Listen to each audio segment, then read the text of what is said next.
옛날에 동네 사람들이 저에게 그랬어요. 정말 복받은 집안이라고. 유복한 것도 모자라서 다복하기까지 하니 부럽기 그지없다며 볼 때마다 그런 소리를 들었어요. 그런데 사람 일을 누가 할까요? 인생지마, 세옹지마라는 말이 괜히 있는 게 아니었습니다. 그런데 얼마 전까지 저는 한 편도 채 안 되는 작은 쪽방에서 홀로 지내야 했습니다. 돈이야 있다가도 없고 없다가도 생긴다고 크게 상심하지 않고 지냈지만 자식들이 무려 6이나 있는데 그때는 가족도 아무 의미가 없었네요. 저보다 먼저 가버린 남편이 자주 생각나더군요. 다 뜯기고 뜯겨서 남긴 거라고는 남편이 예전에 쓰던 낡은 지갑뿐이었는데 그거 하나 쥐어들고 거기서 버텼습니다. 어떨 때는 그런 남편이 너무 그립다가도 한편으로는 정말 원망스러웠습니다. 저희 남편은 상당한 재력가였습니다. 부모님에게 물려받은 재산 하나 없었고 의지할 만한 형제들 하나 없었지만 워낙에 성실하고 부지런한 성격 덕분에 주변에 사람도 모이고 돈도 모이더군요. 그 모습을 처음부터 끝까지 다 봤습니다. 제 나이 22살에 6살 많은 남편에게 덜컥 시집을 가버렸거든요. 소개를 해준 사람은 다름 아닌 저희 할아버지였어요. 아주 괜찮은 청년이 하나 있다고 다른 집에서 데려가 버리기 전에 저보고 어서 빨리 시집가라고 하셨습니다. 그날 저희 집에서 울음소리가 끝없이 들렸는데 제가 울어서 그런 게 아니라 친정엄마가 속이 많이 상하셨는지 볼 것 하나 없는 집안에 그것도 귀하게 키운 막내딸을 보내라고 그러셨어요. 한 달 가까이 그렇게 슬퍼하며 지내셨어요. 나중에는 저희 할아버지도 한 발 물러서지면서 일단 한번 만나보고 정 아니다 싶으면 없던 일로 해도 상관없다고 하셨어요. 그 말씀을 하시면서도 제 눈치를 얼마나 보셨는지. 그래서 일단 만나봤습니다. 솔직히 궁금하기는 했으니까요. 날은 큰 마음 먹고 나간 자리였는데 그날따라 비까지 억수같이 내리는 바람에 온갖 고생을 하면서 식당에 도착했고 서로 간단하게 인사하고 식사를 하는데 그 남자는 무슨 사정이 있는지 창밖만 바라보면서 혼자 뭐라고 중얼거리기만 하는 겁니다. 그 모습을 보는데 당연히 짜증이 났어요. 저 사람도 나처럼 억지로 끌려 나왔나 싶어서 어차피 하루 보고 끝날 사이인데 얌전한 척은 다 팽개치고 남자에게 한 소리 했습니다.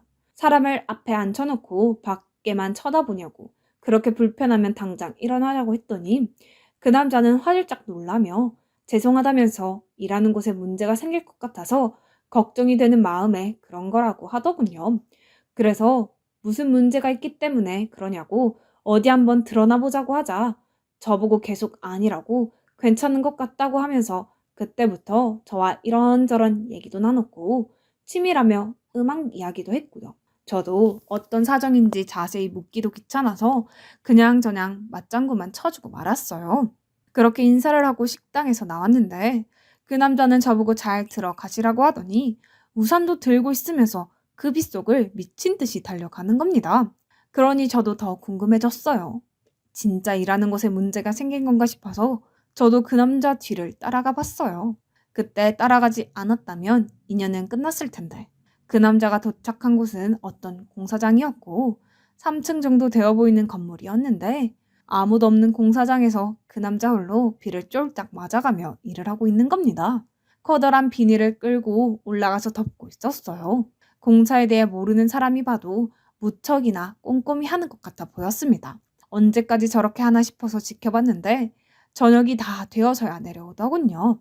그렇게 집에 돌아가고 할아버지에게 그날 있었던 일을 말씀드렸는데 제 이야기를 끝까지 들으시더니 원래 그런 아이라고 책임감도 대단하고 성실하기는 또 얼마나 성실한지 혼자서 그 건설을 먹여 살릴 정도라며 그 청년 이야기를 듣고 사람들이 줄을 서서 기다린다고 하시더군요.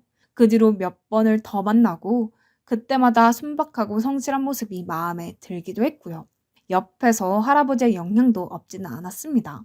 나중에 엄마도 직접 만나보시고는 마음에 들어 하시는 것 같았어요.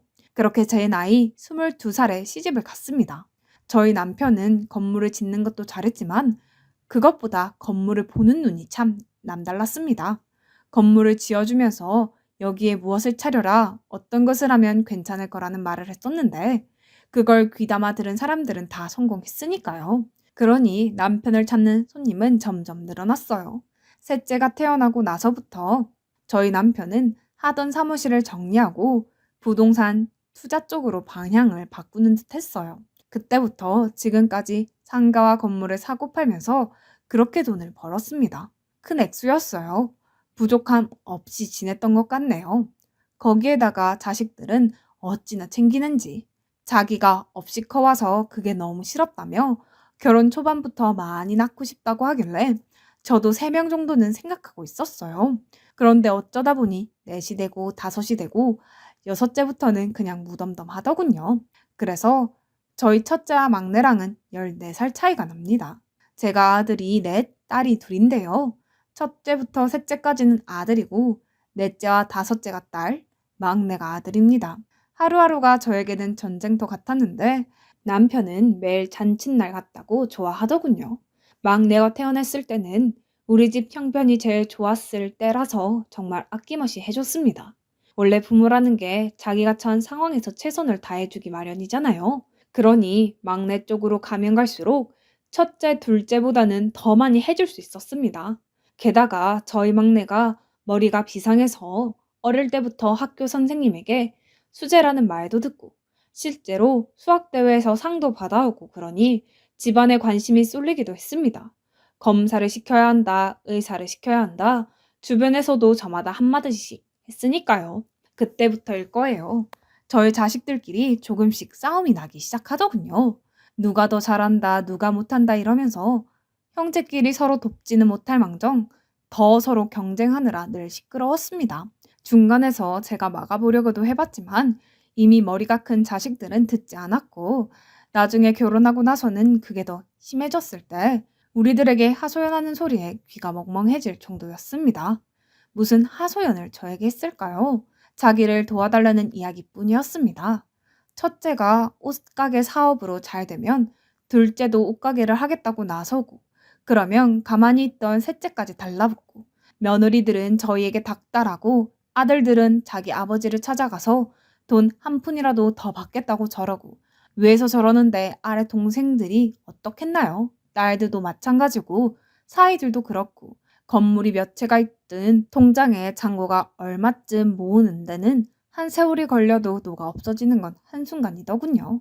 남들은 사업 한 번 망하면 가세가 기운다고 하던데 저희 집은 한 번이 아니라 10번이었어요. 그동안 버틴 것이 용한 거였습니다.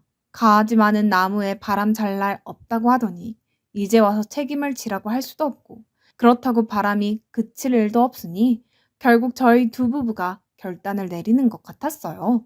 저희 남편이 자식들을 한데 불러 모으더니 그날 작정을 한 듯 자기 속마음을 털어놓더군요. 돈을 더 벌어봐야 돈이 아니라 독이라네요. 앞으로는 그 어떤 일도 하지 않겠다고 그 자리에서 은퇴한다고 이야기를 하는 겁니다. 당연히 저희 자식들은 깜짝 놀랐고요. 딱 한 번 저희 자식들이 싸우지 않고 하나로 뭉쳐서 의기투합을 한 적이 있었는데 그때가 저희 남편이 더 이상은 도와주지 않겠다고 가족들 앞에서 선언한 날이었습니다. 그러자 첫째부터 셋째까지 셋이 함께 와서는 세상 그렇게 가까운 형제가 없어 보였어요. 그때 첫째가 그러기를 우리 돈 많은 거 동네 사람들이 다 아는데 자식들이 필요할 때 주셔야 자기가 그걸로 재산을 불리고 하지 왜 그걸 품에 안고 있냐고. 나중에 자식들 다 망하고 나서야 그때 주실 작정이라고 그러는 겁니다. 그러자 둘째도 나서서 한마디 거들더군요. 여동생들이나 막내는 어려서부터 풍족하게 자라서 원 없이 배우고 싶으면 배우고 컸는데 우리는 이게 뭐냐고 우리가 사업하는 게 다른 이유가 있겠냐고 막 따지고 묻는 겁니다. 그걸 저희 남편도 화가 잔뜩 나서는 아들들에게 소리도 지르고 모진 말도 하고 제가 옆에서 들어도 저희 남편 말이 100번이면 100번 다 맞았어요. 절대 주지 말라고 저도 옆에서 거들었습니다. 그날 이후로 더는 찾아오지 않더군요. 나중에 저희 남편이 몸이 아파서 한참 동안 병원에 입원했어야 했는데 역시나 그때도 자식들은 보이지 않았습니다. 가끔 며느리들이랑 딸들만 왔다 갔고요. 잘 살아있나 감시하는 듯 했어요. 그러니 저희 남편은 속이 오죽했을까요? 그런 제 걱정을 남편도 하는지 병원에서는 항상 저에게 걱정 말라고 했습니다. 게다가 그 병원 의사 선생님들도 친절하셔서 평생 못 받아본 효도를 그때 받았나 싶었네요. 그 병원 원장 선생님하고 저희 남편하고 엄청 가까워서 그런지 더 친숙했어요. 남편이 대학병원에 입원하지 않고 대학병원이 있기는 한데 동네에 있는 곳으로 간다고 하길래 확인을 좀 했었거든요. 근데 나중에 알고 보니 그 병원 원장님과 인연이 있다고 했어요. 남편 말로는 자기 젊었을 때 보는 것 같다고 딸들이 일찍 태어났으면 사이로 삼았을 거라고 저에게도 여러 번 그랬거든요. 나중에라도 몸이 아프거나 그러면 꼭 이 병원에 와서 치료하더라고요. 세상 여기보다 좋은 것 없으니 다른 곳 가서 시간 낭비하지 말고 이 병원에서 받으라고 하면서 웃는 겁니다. 원장 선생님이 나가고 난 뒤에도 그렇게나 칭찬을 하더라고요. 원장 선생님도 저에게 무척이나 깍듯하게 대해주셨고요. 늦은 시간에 와서 살펴보고 너무나도 극진히 대하는 모습에 살짝 의심이 가게 되었습니다. 근데 알고 보니까 그 원장 선생님 부모들이 제가 알던 사람들이더라고요. 예전에 저희 남편 건설회사를 다닐 때 가까웠던 부부였어요. 그런 모습을 보니 자식을 많이 낳아봐야 소용없나 싶었고 하나라도 제대로 키워야 하나 싶었습니다. 결국 저희 남편은 대학병원으로 옮겨서 한동안 또 치료를 받았어요. 예전에 치료를 했던 위암이 전이가 돼버려서 나중에는 그 원장 선생님이 운영하는 병원에서 마지막까지 치료를 받다가 떠났습니다. 그렇게 저는 혼자 남게 된 거였습니다. 장례를 마치고 자식들이 와서 재산 이야기를 하는데 생각보다 저희 남편이 남긴 재산이 얼마 없는 겁니다. 제 몫으로 집 한 채와 통장에 남긴 1억 정도가 전부였으니까요. 자식들은 계속 수상하다고 하면서 변호사님의 세무사의 각종 전문가들을 찾아가서 저희 남편이 남긴 재산을 찾고 난리를 치는 것 같았어요. 그런데 없는 걸 없다고 하지. 요즘 세상이 얼마나 투명한데 그걸 어찌 숨기겠나요? 결국 못 찾았습니다. 없다고 하더군요. 역시 실망하고 있는 자식들에게까지 그랬어요. 말아먹은 사업이 몇 개인데 이 정도 남은 것도 기적이라고 했습니다. 제 몫은 절대로 나눠줄 생각 없으니 나한테 와서 하소연을 하든 뭘 하든 괜한 허튼 짓 하지 말라고 했습니다. 그렇게 한동안 잠잠했는데 문제는 저희 막내였습니다. 나이도 제일 어리고 결혼도 늦게 했고 자기 형들 따라서 사업을 하겠다고 다니던 직장도 그만두고 나왔다고 했는데 저희 자식들에게는 사업운은 없었나 봅니다. 막내 며느리가 찾아왔어요. 이번에도 저에게 돈을 빌려달라고 하더군요. 다른 형제들은 사업을 몇 번이나 도와주고 왜 자기 남편은 한 번도 안 도와주시냐고 하더라고요. 지금 자기 가족이 길에 나앉게 생겼다면서 제 발을 잡고서 하소연을 하는데 다른 자식들에게 막내 좀 도와주라고 전화를 돌려봐도 다들 자기 살기 힘들다는 이야기뿐이었고 그러다 저희 막내가 심한 스트레스로 쓰러졌다는 소식을 듣게 되자 저도 어쩔 수가 없었습니다. 그렇게 막내에게 제 몫을 주기로 결정했어요. 그런데 기울어진 막내 사업을 일으킬 만큼 돈이 넉넉하지는 않았는지 다시 또 망하고 그러다 저희 막내 아들이 자기 처가에 들어가서 살게 되면서 제가 갈 곳을 잃어버린 거였어요. 시댁이 6이나 있으면 뭐하나요? 어디 하나 마음 편히 갈 곳이 없는데요. 결국 저희 자식들이 돈을 모아서 제가 살 곳을 알아봐 준다고 하더니 한평 남짓한 쪽방으로 나를 데려갔는데 몇 번이나 헛기침을 하면서 들어갔네요.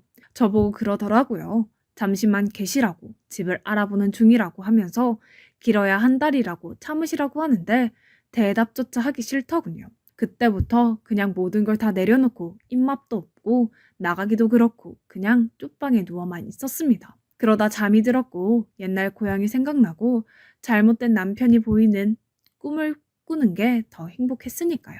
그때부터는 생각도 자주 나더군요. 원망도 많이 했지만 그립기도 했으니까요. 남편이 쓰던 지갑을 옆에 놓고 그렇게 외로움을 달랬습니다. 근데 주변 환경이 바뀌어서 그런 건지 아니면 식사를 걸러서 그런 건지 언제부터인가 열이 나더라고요. 자고 나면 괜찮겠지 하면서 넘겨버렸는데 하루는 아침부터 온종일 열이 나는 바람에 어질어질하고 기운도 없고 자리에서 일어날 수도 없는 겁니다. 자식들에게 전화해도 작은 딸 빼고는 아무도 받지 않았고요. 정작 작은 딸은 큰오빠한테 연락한다면서 끊어버리더군요. 그때는 너무 서러워서 남편의 지갑을 들고 하염없이 울었는데 예전에 저희 남편이 아팠을 때가 떠오르는 겁니다. 그러면서 저에게 나중에 몸이 아프면 이 병원에 오라고 저에게 신신당부했던 그 말이 생각났어요. 근데 거기 위치가 어딘지 가물가물해서 남편의 지갑을 뒤져보기 시작했고 수십 장의 명함들 속에서 익숙한 이름이 보이는 겁니다. 그 이름 앞에는 원장이라고 쓰여 있었고요. 이 사람이 맞다 싶었습니다. 그래서 무작정 명함에 적힌 번호로 전화를 걸어봤어요. 한참 동안 신호만 가다가 누군가 받더군요. 받자마자 제가 그랬어요. 김성환 씨라고 아시냐고, 기억하냐고, 내 남편을 기억하냐고 했습니다. 그러자 그쪽에서는 엄청 반갑다는 목소리로 사모님이세요? 그럼요, 당연히 기억하죠. 요즘 건강은 어떠세요? 괜찮으신가요? 하면서 제 안부를 따뜻하게 물어보는데 아이처럼 엉엉 울어버렸습니다. 나 아프다고, 몸에 열이 나고 어지럽다고 그랬습니다. 그러자 그 원장 선생님은 집 주소가 어디시냐고 물어보길래 창피하고 그럴 것도 없이 제가 사는 쪽방 위치를 알려줬어요. 얼마 지나지 않아서 문 밖에서 달려오는 소리가 들렸고 제 방문을 두드리는 소리가 들리길래 간신히 문고리를 잡고 열어주었습니다. 문이 열리자 그때 그 원장님이 저를 붙잡는데 그대로 쓰러지고 말았어요. 그 뒤로는 아무 기억이 없습니다. 일어나 보니 병실이더군요. 제 옆에는 원장 선생님이 있었고 저는 원장님의 손을 잡으면서 감사하다고 너무 고맙다고 했습니다. 근데 병실이 예전 저희 남편이 쓰던 1인실이어서 그게 또 걱정이 되는 겁니다. 그래서 제가 병원비는 어떻게 하냐고 예전처럼 그렇게 여유 있는 상황이 아니라서 당장 퇴원하겠다고 미안하다고 했어요. 그러자 그 원장 선생님은 저보고 아무 걱정도 하지 마시라고 하더니 잠깐 기다리라며 갑자기 밖으로 나가 버리는 겁니다. 그래도 저는 내심 부담스러웠어요. 곧바로 원장 선생님이 다시 오시더니 저에게 어떤 낡은 가방을 하나 건네주는데 어디서 많이 본 것 같기도 하고 너무 익숙해서 이게 뭐냐고 물어봤어요. 그러자 원장 선생님이 활짝 웃으시면서 돌아가신 선생님이 사모님께 남기신 거라고 열어보라고 하는데 거기에는 현금 다발이 잔뜩 들어 있었습니다. 제가 멍하니 앉아서 원장님 얼굴만 쳐다보자 저를 그렇게 외롭게 했던 제 남편이 암 판정을 받았을 때부터 조금씩 재산을 옮겨 놓았다고 하는 겁니다. 그걸 맡긴 게 그 병원 원장님이었고요. 나중에 사모님이 자식들 없이 혼자서 저희 병원에 오시게 되면 전해주라고 하셨어요. 그리고 부동산도 많이 남기셨는데 그건 서류 작업이 끝나는 대로 사모님 앞으로 돌려놓겠습니다. 거기에 들어가는 비용도 이미 남겨놓으셨어요. 그 소리를 듣는데 도대체 무슨 말인지 도통 모르겠고 대학병원 원장까지 하는 사람이 어떻게 내 남편을 아시냐고 물어봤더니 제 손을 잡고 그러더라고요. 자기가 그동안 받은 것에 비하면 아무것도 아니라고 더 많이 해드리고 싶다고 하는 겁니다. 예전에 원장님 아버지가 공사장에서 크게 다치셔서 더 이상 일을 못하게 되어버리자 당시 동료였던 저희 남편이 꾸준히 몰래 그 집 생활비를 지원해 줬다면서 나중에는 대학 등록비며 현금까지 챙겨주셨고 그 덕에 이렇게 될 수 있었다고 하더군요. 그러면서 저에게 일단 기력이 많이 떨어져서 당분간은 병실에서 관리도 받으시고 음식이나 이런 건 드시고 싶은 거 말씀만 하시면 바로바로 가져다 드리겠다고 하는 겁니다. 저를 전담으로 맡아주는 비서도 한 번 왔고요. 그렇게 보름 정도 병실에 있다가 나왔습니다. 그 쪽방으로 돌아가지도 않았습니다. 곧장 남편이 남겼다는 집으로 갔습니다. 예전에 사던 곳보다 더 크고 신축이었어요. 역시나 일주일도 지나지 않아서 자식들이 오더군요. 대체 어떻게 알고 찾아왔는지 첫째부터 막내까지 줄지어서 현관 앞에 서 있는데 저는 당당하게 현관문을 열어줬습니다. 열자마자 정신없이 들어오더니 첫째는 저보고 이 큰 집에 혼자 지내냐고 물어보고 둘째는 이게 시세가 얼마냐는 소리만 수십 번도 넘게 하더군요. 거기다가 저희 막내는 아이 키우기 딱 좋은 동네라고 하는 겁니다. 그날 제가 자식들에게 그랬습니다. 이 돈은 나중에 내가 쓸 만큼 다 쓰고 죽기 직전에 싹 다 기부해 버릴 거라고요. 죽고 나서 기부하면 자식들이 와서 도로 찾아간다고 하니 그 전에 할 것이라고 했습니다. 앞으로는 그만 찾아오라고 했더니 예전과 다를 것이 없었어요. 첫째부터 막내까지 살기 힘들다는 소리만 주구장창하다가 밖에 나앉게 생겼다는 말로만 하더군요. 그래서 제가 웃으면서 대답했습니다. 정 힘들면 쪽방에 가서 지내라고요. 가격도 싸고 사람 살만하니까 나도 이 나이에 거기서 살아봤는데 젊은이들이야 오죽 잘 살겠냐고. 거기에 쪽방 주소도 내가 한 글자도 안 빼먹고 모두 다 기억하고 있으니 언제든지 말만 하면 내가 알려주겠다고 했습니다. 그래서 자식들이 아무 소리도 못 하더군요. 며느리들도 눈치만 보고 있었고요. 볼일 다 봤으면 이제 그만 나가라고 하고는 그렇게 다 쫓아냈어요. 그 뒤로 며느리들부터 딸들까지 하루가 멀다 하고 안부 전화를 하는데 하나하나 받기 귀찮아서 그런 시덥잖은 소리는 전화 말고 문자로 하라고 했습니다. 그러자 이제는 매일 아침마다 장문의 문자로 날씨가 어떻게 건강 조심하시라고 이런 소리를 구구절절 써서 보내네요. 물론 끝까지 읽어본 적은 없습니다. 그때 왜 그렇게 저희 남편이 그 병원에 자주 다녔는지, 그리고 나에게도 가라고 했는지 이제야 이해가 되네요. 아마 남편 본인도 자식들이 변해버린 것을 느낀 거였을 겁니다. 그래서 저는 나중에 기부를 할 생각입니다. 아마 남편도 저와 같은 뜻일 것 같네요.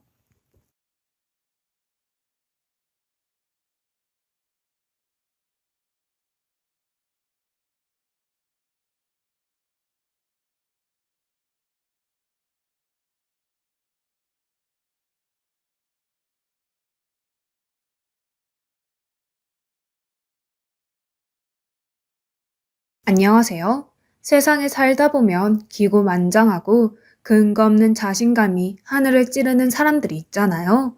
제 남편이 딱 그런 사람이고 가진 것 쥐뿔도 없는데 목소리만 큰 사람이었습니다.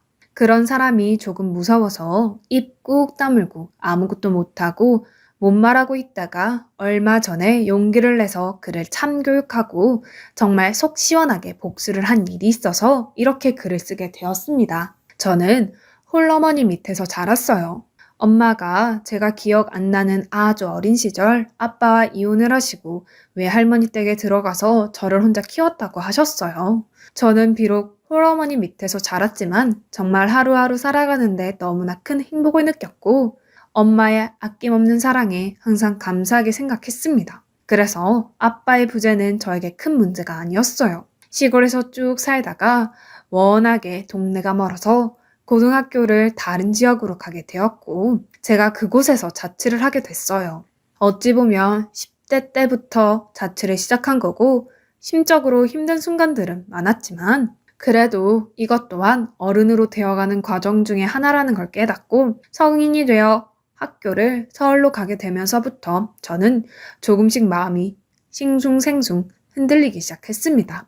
시골에 있을 때만 해도 서로가 서로를 비교하거나 그런 게 하나도 없었어요. 저는 갑자기 그런 상황을 겪으니까 혼란스럽기도 하고 자존감이 낮아져서 제가 생각했던 것보다 많이 흔들리기 시작했습니다.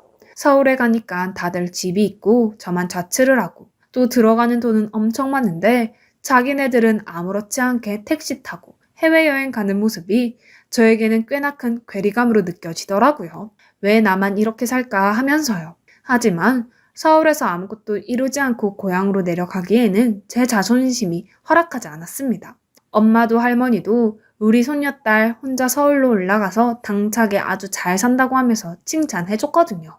그 칭찬과 기회를 제가 무너뜨릴 수 없었고 저는 꾸역꾸역 대학을 졸업한 뒤에 남들이 우러러보는 대기업에 들어가게 되었습니다. 저는 회사만 잘 들어가면 또다시 인생이 편해질 줄 알았어요. 하지만 저에게는 지옥과도 같은 대기업 생활에 저는 몸이 점점 병이 나기 시작했습니다. 남초 집단인 곳에 들어가게 되었고 여자가 이런 곳에 들어왔다는 이유로 배척 문화도 점점 심해지고 저에 대한 혐오가 커지면 커질수록 저는 위축되고 제 자신을 드러내지 못했거든요. 맨날 우리는 여자 사람 없는데 여자가 한 명 팀에 있으니까 진짜 힘들어. 눈치 보여. 남자들끼리만 있을 때 할 수 있는 이야기를 할 수가 없잖아. 우리 팀 분위기 좋았는데 갑자기 미꾸라지 같은 사람 한 명이 들어와서 이게 다 뭐야? 하면서 투덜거리는 겁니다. 제가 그 말을 듣고 얼마나 상처를 많이 받았는지 몰라요. 그러한 언행이 반복되면 반복될수록 팀원들은 저를 여자라는 이유 하나로 굉장히 싫어하기 시작했고 저는 결국 마음의 병이 심해져서 우울증과 공황장애, 발작 증상으로 인해 몇백 대 1을 뚫고 들어간 회사에서 쫓기듯이 나오게 되었습니다. 지금 생각해도 너무나 마음이 아프고 대성통곡을 하고 그랬죠. 아무튼 회사를 나온 저는 나를 위한 인생, 할머니나 엄마의 체면을 생각하지 않고 정말 내가 원해서 하는 일을 시작해야겠다고 마음을 먹었습니다. 그렇게 마음을 먹고 또 한 발 한 발 앞으로 나서 보려고 하는데 이미 상처받은 마음을 되돌리기란 하늘의 별 따기만큼 힘들더라고요. 인생의 절반을 바친 일이 잘 안 풀리다 보니까 제가 위축되기 시작했고 남들도 만들기 힘든 겁니다. 회사 때문에 모든 남자들이 나를 싫어할 거라는 이상한 생각이 시작되었고 점점 제가 은둔형 외톨이가 되더라고요. 그때 용기를 내서 친구와 함께 꽃꽂이 클래스를 가게 되었고 그곳에서 지금의 남편을 만난 거였어요. 그 사람은 특이하게 남자가 수업을 잘 안 듣는 꽃꽂이 수업에 와서 굉장히 차분하게 수업을 듣더라고요.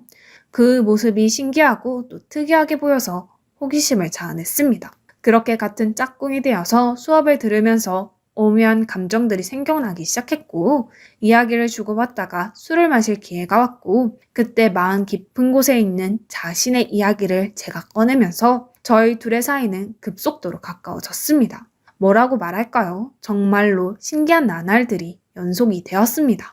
서로의 진심을 알게 되니까 빠르게 관계가 진전이 되었고 사람에게 상처받고 마음의 문을 닫은 제가 그분을 통해서 제 마음을 활짝 열고 사람들에게 다가갈 수 있게 되니까 이게 바로 천생연분이라고 하는 건가 하는 생각이 들더라고요. 그래서 진지하게 결혼을 생각하게 되었고 하루하루 지날수록 이 사람이 없으면 난 도저히 못 살겠다고 이런 생각이 머릿속에 가득 차게 됐어요. 정말 신기하기도 하고 감사한 순간들이 많아지면서 나도 우울증에서 벗어날 수 있구나 이런 마음이 자리 잡고 제가 고백을 하게 됐습니다. 우리 결혼하면 안 되냐고요. 난 당신을 정말로 너무너무 사랑하고 당신 없으면 안 되겠다고요. 원래 그 남자는 저와의 결혼 생각이 없었지만 진지하게 다가가고 고백을 했더니 마음이 바뀐 게 눈에 보였습니다. 자기는 아직 능력도 없고 제대로 뭔가를 이루어낸 것도 없어서 조금 마음이 무겁다고. 그런데 나도 당신 놓치기 싫으니까 한번 용기를 내보겠다고 하면서 결국 결혼을 허락해 주었고 저는 세상을 날아갈 듯이 기뻐하면서 그 사람과 결혼을 했습니다. 저와 엄마도 그렇게 잘 사는 편은 아니었지만 남편의 집안은 더 안 좋은 상황이었어요. 재산은커녕 빚만 있는 상황이었고 시모가 그 빚을 갚으면서 그 연세에 아직도 식당 일을 꾸역꾸역 하고 계셨죠. 처음에 시모는 우리 아들이 좀 더 잘 사는 여자를 만났으면 좋겠다고 저를 반대했어요. 저는 속으로 뭐지? 본인은 잘 사는 것도 아닌데 왜 여자 집안을 더 재고 따지는 거지? 하면서 기분이 나빴습니다. 순간 내가 잘못 선택한 건가? 시모의 말에서 쎄한 기분이 느껴지기는 했지만 아니야 그런 건 아닐 거야 하면서 콩깍지에 쓰인 저는 앞도 제대로 보지 못하고 평생 후회할 결정을 하게 된 거죠. 임대주택을 통해서 신혼집을 얻었고 다른 사람들처럼 결혼 초에는 알콩달콩 행복한 신혼생활을 즐길 수 있었어요. 뭐라 해야 할까요? 그 사람과 함께 있으면 앞으로 하게 될 어떤 일에 대해서도 무섭지 않고 그랬죠. 그런데 그것 딱 1년 가더라고요. 1년 뒤 저희 엄마가 무척이나 아프게 되었어요. 제가 시골 대학병원으로 내려와서 간호를 하게 되었고 남편과는 주말부부로 지내게 된 거죠. 남편은 처음에 장모님이 이렇게 편찮으셔서 어떡해. 내가 주말마다 내려가서 당신 대신 장모님 돌보고 좀 챙겨드릴게. 당신 혼자서 이 모든 거 짊어지려고 하지 마.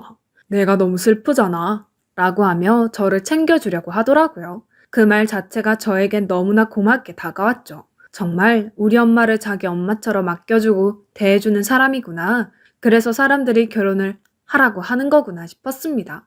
너무너무 고마웠고 또 최선을 다하겠다 싶었습니다.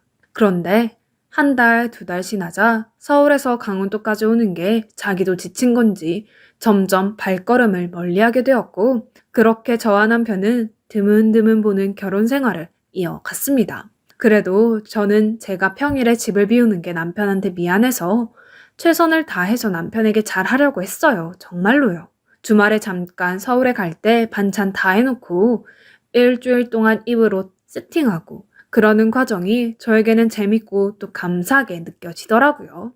그런데 엄마가 갑자기 상황이 악화되면서 중환자실로 가게 되었고 저는 순식간에 온몸이 굳어버릴 정도로 정신적인 패닉이 되었습니다. 외할머니도 제가 결혼하기 3달 전에 돌아가셔서 제가 심적으로 굉장히 힘들었는데 결혼 후에 엄마마저 이렇게 된다면 저는 버틸 수 없을 것 같았어요.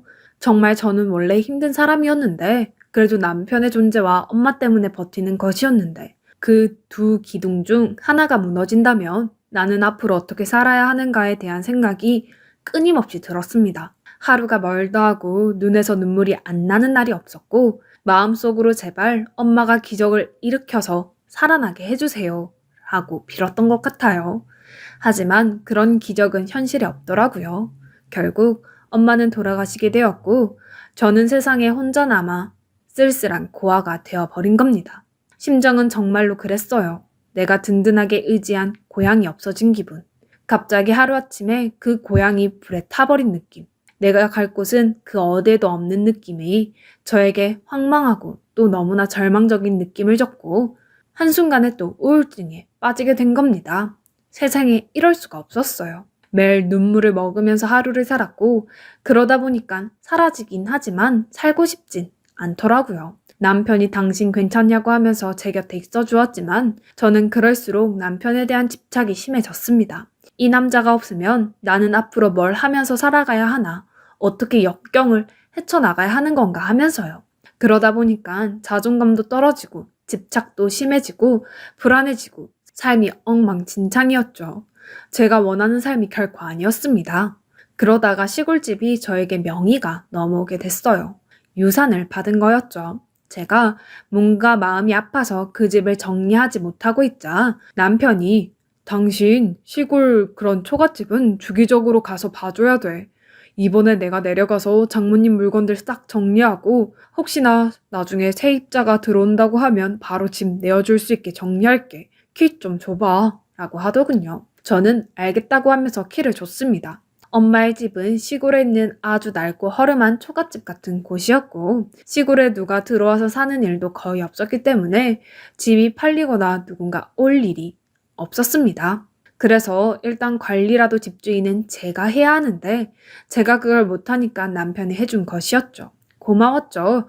그 집 치운다고 2주에 한 번씩 저 대신 강원도에 내려가서 정리를 해준다는 게요. 저는 남편 손을 꼭 잡고 만약 내가 당신이 없었으면 난 이미 이 세상 사람이 아니었을 거야. 내가 정말로 당신 너무 사랑해 라고 말했죠. 남편은 나도라고 하면서 저에게 무한한 사랑을 줬습니다. 그런데 그 모든 게 거짓말이었죠. 멍청하고 바보 같은 제가 남편의 외도를 눈치채지 못하고 무슨 세계의 사랑을 한 것 마냥 집에 고생하게 앉아서 뒤통수를 맞은 날만 눈 꼽아 기다리고 있었다는 게 너무 바보 같았죠. 어느 순간부터 남편이 강원도에 가는 걸 굉장히 좋아하더라고요. 저는 남편이 피곤할 법도 한데 매번 강원도에 내려가서 집 정리를 해주는 게 무척이나 고맙게 느껴졌어요. 그래서 나름대로 서프라이즈 파티를 준비한 거죠. 남편이 강원도로 간다고 할 때 저는 남편이 집을 나가자마자 도시락을 분주하게 쌌어요. 남편이 좋아하는 양념게장부터 시작해서 보글보글 된장찌개에 진하게 끓여서 보온통에 담고 불고기 잡채까지 해서 바리바리 쌌습니다. 그리고 남편 몰래 차를 타고 강원도로 내려간 거죠. 2시간 정도 걸렸을까요? 도착한 엄마의 집에 환하게 불이 켜져 있더라고요. 남편이 도착해서 지금 집을 관리하고 있구나. 아, 고마워라. 생각한 저는 기쁜 마음으로 엄마의 집에 들어갔습니다. 그런데 웬걸? 문을 열자 사람은 없고 안에 여자들 물건들이 가득한 겁니다. 액자에 남편과 알 수 없는 여자의 모습이 걸려있는 사진도 있었고요. 없었던 장롱을 보고 이건 뭐지? 하고 제가 서랍을 열어보니까 장신구들이 가득 차 있는 겁니다. 저는 손이 덜덜 떨렸습니다. 아니, 그동안 남편이 집을 관리했다고 했는데 이건 뭐지? 하면서요. 정말 너무나 화가 나기도 했고 이건 진짜로 아니라는 생각과 함께 덜덜 떨리는 심장을 부여잡고 경찰에 신고를 하려고 하던 찰나 갑자기 남편이 문을 열고 들어오는 겁니다. 아니, 당신이 어떻게 알고 온 거야? 라고 하더군요. 당신, 이 물건들 다 뭐야? 그동안 당신이 여기 관리하고 있다는 거 아니었어? 라고 말하자 저 안쪽에 있는 화장실에서 누군가 나오는 겁니다. 그 여자는 저를 보자마자 소리를 지르면서 당신 누구야? 라고 하며 저한테 묻더라고요.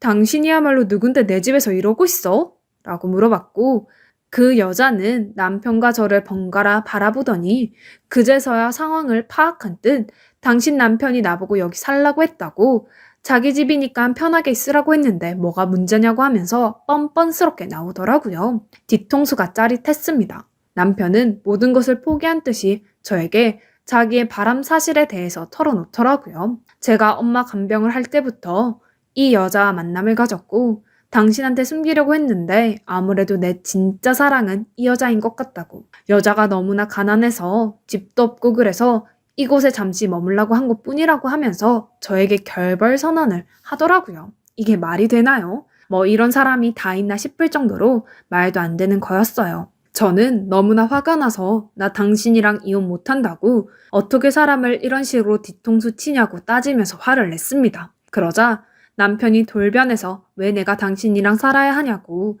왜 나한테 이렇게 집착을 하냐고, 내가 그래도 최선을 다하지 않았냐고 하면서 희대의 뻘소리를 하더라고요. 난 당신이 우리 엄마 그리고 나를 위해서 강원도로 매주 내려와서 집 정리해주는 줄 알았어. 그런데 강원도에 상간녀를 숨겨놔서 이렇게 싱글벙글 하는 거구나. 너무 어이가 없다. 라며 화를 냈습니다. 제가 화를 내니까 남편은 상간녀의 손을 잡고 당신 이런 거 보지 마 하면서 그녀를 데리고 나갔고 저는 너무나 어이없음을 느꼈어요. 뭐 이런 놈이 다 있나? 이딴 놈이 왜 내 남편인가 하면서 속이 부글부글 끓는 채로 저는 서울로 혼자서 쓸쓸하게 올라왔습니다. 머릿속은 온통 어떻게 복수를 할까 하는 생각뿐이었어요. 도저히 이렇게 비참한 상태로는 집에 못 가겠더라고요. 저는 카페에 앉아서 정말 하염없이 울었습니다. 그런데 그때 갑자기 등 뒤로 누군가 저를 툭툭 치는 거 아니겠습니까? 저는 놀라서 누구세요? 하면서 위를 바라보았고 그 남자는 10년 전 저의 은사님이셨어요. 어머, 은사님, 여긴 어떻게 오신 거예요? 강원도에 계신 거 아니셨어요? 하면서 이야기를 하다가 왜 우냐고 하길래 저는 방금 제가 겪었던 일들을 모두 말했습니다. 은사님은 뭐 이런 일이 다 있냐고 하면서 제 부모님처럼 막 화를 내주셨어요. 그러다가 남편에 대해서 말을 좀 해보라고 어떤 놈이 너한테 상처를 준지 좀 알아야겠다고 하면서 물어봤고 결국 남편에 관한 모든 것을 이야기했습니다. 그런데 거기서 엄청난 사실을 알게 된 거죠. 알고 보니 은사님이 남편이 다니는 회사의 이사였고 대주주였던 겁니다. 10여 년을 안 보고 산 사이니까 은사님이 어떤 일을 하고 계시는지 저는 알지 못했던 거고 하필 은사님이 하는 일이 기적처럼 제 남편과 관련된 일이었던 거죠. 은사님은 저에게 말했어요. 너는 아무 걱정 말고 이혼 준비하라고요. 그리고 복수는 자신이 도와주겠다고 하면서 친정아빠도 없고 누구한테 기댈 것도 없었던 저에게 은사님의 그러한 말 한마디는 정말 세상을 다 가져다 주는 것처럼 제 마음을 벅차게 해줬습니다. 어찌나 고마운지 몰라요. 그 자리에서 저는 눈물만 흘리고 고맙다고 한 뒤 집으로 들어가서 이혼 변호사 상담을 의뢰했습니다. 신혼집 비밀번호도 바꾸고 사람 시켜서 강원도에 있는 엄마 집안에 있던 상간녀의 짐도 싹 다 뺐습니다. 다음날 마음을 추스린 후 변호사 사무실에 찾아가서 도움을 받았고 그 과정에서 상간녀를 주거 침입죄로 고소할 수 있다는 걸 알게 됐어요. 이렇게 소장을 작성했습니다. 그리고 어디서 날밤을 깐 것인지 모르는 남편에게 저는 딱 문자 한 통을 보냈어요. 이혼 소송장 날릴 거니까 네 상간녀랑 털릴 준비 딱 하고 있으라고요. 답장은 없더라고요. 그런데 그날 오후 은사님이 저에게 사진 하나를 보낸 겁니다. 보니까 회사 바닥에서 무릎 꿇고 싹싹 빌고 있는 남편의 모습이 보였고 어찌된 영문인가 했더니 은사님이 회사에 남편의 만행에 대해서 전부 싹 다 하나도 빠짐없이 폭로를 한 거였어요. 마누라 두고 마누라가 물려받은 장모님 집에서 상간녀랑 살림을 차렸다고 이런 놈이 우리 회사의 팀장이었다고 하면서요. 순식간에 회사 모든 부서에 그 이야기가 퍼져나갔고 남편은 은사님에게 찾아가서 죄송하다고 해명하겠다고 하면서 말도 안 되는 변명을 했나 봅니다. 결국 회사 이사인 은사님은 무슨 거짓말을 하냐면서 호통을 쳤고 사장보다 더 높은 이사라는 직감에 남편은 맥도 못 추리고 싹싹 빌었습니다. 그 이야기를 들으니까 어찌나 통쾌하던지요. 역시 사람은 정말로 힘이 있어야 하는구나. 이런 걸 절절하게 깨닫게 됐어요. 얼마나 마음이 시원하던지요. 하지만 은사님이 대신해준 복수로는 도저히 만족이 안 되었습니다. 저는 남편이 집에 짐을 찾으러 오기만을 기다렸어요. 시간이 흐르고 남편이 집 안으로 들어왔고 저는 그때다 싶어서 남편의 뒤통수를 바릿깡으로 고속도로를 내버렸습니다. 이게 가장 확실한 복수라고 생각하면서요. 사실 남편 머리숱이 별로 없어서 800만 원 주고 뒤통수에 있는 머리카락을 떼어다가 앞에 M자 탈모 가리려고 심었거든요. 그런 걸 보니까 진짜 엄청 웃기고 막 말도 안 나올 정도로 빵 터졌어요. 자기 목숨보다 아끼는 머리카락을 800만 원짜리 머리카락을 제가 싹 밀어버렸으니까요. 남편은 닭똥 같은 눈물을 뚝뚝 흘리며 소리를 질렀고 저는 웃으면서 왜? 남의 마음에 상처 줄 때는 아무렇지도 않았는데 지금 내가 네 마음에 상처 주니까 심장 찢어질 것 같아? 진짜 추하다. 너 같은 놈은 내가 태어나서 처음 봤어. 그놈의 자식 뒤통수를 손바닥으로 찰싹 때린 뒤 집 밖으로 내쫓았습니다. 어차피 임대아파트 계약 기간 한 달도 안 남았으니까 아주 잘 됐다고 생각하고 죽었다 깨어나도 절대로 다시 보지 말자고 했어요. 본인이 잘못한 게 있으니까 제 앞에서 아무 말도 못한 채 그대로 집 밖으로 나갔고 후에 들어보니까 직장에서도 잘리고 지금 구직 생활하면서 힘들게 살고 있다고 하더라고요. 저한테 소송 걸리고 변호사 구하느라 돈도 다 쓰고 완전 개털이 되었다고 합니다. 그리고 자기 돈 많다고 하면서 접근해서 꼬신 상간녀한테도 개털이라는 것이 들켜버리는 바람에 아무것도 못하고 그 사랑은 이루지 못하고 비참한 결말을 맺게 되었다고 하더군요. 너무나 기분이 좋았습니다. 정말 절대로 바람 피우지 마세요. 피 말려 죽을 뻔했던 거 겨우 마음 잡고 일어났죠. 앞으로 더 씩씩하게 살아가 보려고 합니다. 하늘에 있는 엄마 할머니한테 실망시키지 않도록 더 열심히 공부도 할 거고요. 누구보다 앞서 나가서 내 자신의 삶을 더 찬란하게 꾸밀 거예요. 여러분들 그럼 길고 긴 저의 이야기 들어주셔서 감사합니다. 여러분한테는 부디 따뜻하고 기분 좋은 일이 많이 일어났으면 좋겠네요.